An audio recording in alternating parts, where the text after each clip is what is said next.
राजधानी भोपाल में एशिया के सबसे बड़े साहित्योत्सव उन्मेष और उत्कर्ष का रंगारंग आयोजन जारी है। आयोजन में शनिवार को story telling tradition in India पर चर्चा करने के लिए शामिल हुए राइटर हरीश त्रिवेदी ने स्वदेश न्यूज से खास बातचीत करते हुए कहा कि पहले स्टोरी टेलिंग को लेकर बहुत सारे फॉर्म हुआ करते थे, लेकिन मॉडर्न जमाने के साथ स्टोरी टेलिंग में भी बदलाव आया है। मॉडर्न जमाने के बीच लोगों को अब ऑडियो ज्यादा पसंद आ रहा है, लेकिन फिर भी स्टोरी टेलिंग की प्रथा अभी भी बरकरार है। मशहूर राइटर हरीश त्रिवेदी से खास बातचीत की स्वदेश न्यूज की एसोसिएट एडिटर मुक्ता पाठक ने। बातचीत के लिए मौजूद हैं हरीश त्रिवेदी जी, जो कि बहुत ही वेल नोन राइटर हैं, क्रिटिक हैं। चलिए आज हम उनसे बात करते हैं। सर, अभी का जो सेशन था स्टोरी टेलिंग के ऊपर था, ट्रेडिशंस के ऊपर। सालों से हम लोग कहानियाँ सुनते हुए आए हैं, चाहे वो फोक टेल्स हैं, चाहे वो ओरल के माध्यम है या कथक के माध्यम है, और भी बहुत सारे वेज ऑफ एक्सप्रेशन हैं।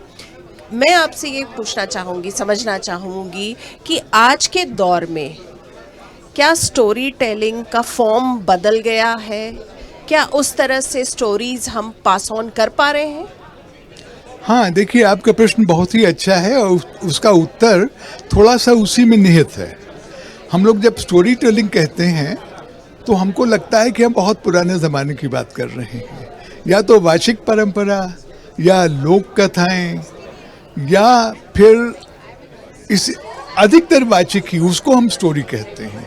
लेकिन तब भी कहानियाँ लिखी जा रही थीं, जातक कथाएं, पंचतंत्र सब लिखे हुए हैं। उसके बाद वो प्रचार में आए वाचिक रूप से।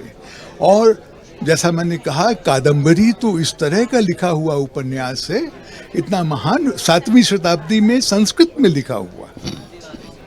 तो ऐसा है कि उनको हम लोग स्टोरी नहीं कहते। स्टोरी है क्या? पहला प्रश्न तो ये है।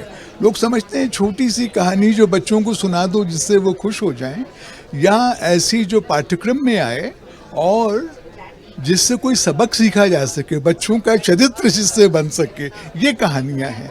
आजकल हम लोग जो कहानियाँ पढ़ते हैं वो कौन सी हैं? वो छपी हुई कहानियाँ हैं, वो लिखी हुई कहानियाँ हैं, वो कहानी संग्रह हैं, या उपन्यास हैं छपे हुए। तो इन दोनों में क्या साम्य है? एक से चल के हम दूसरी तक कैसे आ गए? आधुनिक जो है कहानियाँ हैं, स्टोरी कहानी ही तो है। Modern stories are being told in printed form as a novel or as written down short stories. उसी का मैं 3 अध्याय उसके बता रहा था, ऐतिहासिक विकास के। तो पूरा हमें समझना, और स्टोरी में थोड़ी ये भावना होती है कि बच्चों के लिए है ना। उपन्यास बड़े लोगों के लिए, कहानियां बच्चों के लिए। इसका भेद थोड़ा और समझना चाहिए। अगर हम बात करें, आज का जो युग है वो डिजिटल का युग है, ठीक है। वेब सीरीज बन रही हैं, बहुत सारे प्लेटफॉर्म्स अवेलेबल हैं। तो इनमें कैसे जो है कहानी का, स्टोरी टेलिंग को इनकॉर्पोरेट किया जा सकता है? देखिए, डिजिटल का युग है, इसके 2 अर्थ हैं। डिजिटल के युग का एक अर्थ ये है कि अब बहुत से लोग पढ़ना नहीं चाहते, बहुत से लोग ऑडियो के माध्यम से सुनना चाहते हैं। बड़े बड़े पुस्तकें जो हैं, उपन्यास हैं, कहानी जो छपते हैं, उनका एक किंडल वर्जन छपता है जो पुस्तक के रूप में आप न उठाएं, पेज नहीं है, प्रिंट नहीं है, आप स्क्रीन पे पढ़ लें। दूसरा एक वर्जन होता है ऑडियो, वो आप पढ़ें ही नहीं, सुन लें।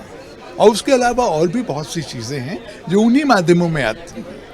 तो ऐसा तो है कि पढ़ा नहीं जा रहा है उतना जितना पहले पढ़ा जाता था। लेकिन आज आपने सुना, हमारे भारत के उपन्यासकार भारतीय परंपरात्मक कहानियाँ कहते हुए लंका के बारे में, राम के बारे में, रावण के बारे में, उनकी 6 मिलियन 60 लाख प्रतियाँ एक नए उपन्यास की बिकी हैं। तो पढ़ा भी जा रहा है, दोनों बातें साथ साथ चल रहे हैं। बड़ा अच्छा है, देखिए कब तक चलते हैं। बिल्कुल, आपने स्वदेश न्यूज से बातचीत की, आपका बहुत बहुत धन्यवाद। आपका भी धन्यवाद। तो ये थे हरीश त्रिवेदी जी, जो बहुत जिनका जो कंट्रीब्यूशन है लिटरेचर के फील्ड में बहुत ज़्यादा है। और उनका ये मानना है कि आजकल पढ़ना, बुक्स, नॉवेल्स, कहानियाँ हालांकि कम हुई हैं, लेकिन लोगों का रुझान जो है कहानियों को सुनने में है। स्वदेश न्यूज़ के लिए भोपाल से कैमरामैन सुजीत के साथ मुक्ता पाठक। ऐसे ही वीडियोस के लिए लाइक करें, शेयर करें, फॉलो करें YouTube पर जाकर सब्सक्राइब कर बेल आइकन दबाना ना भूलें और ताजा अपडेट्स के लिए swedeshlive.com पर जरूर जाएं।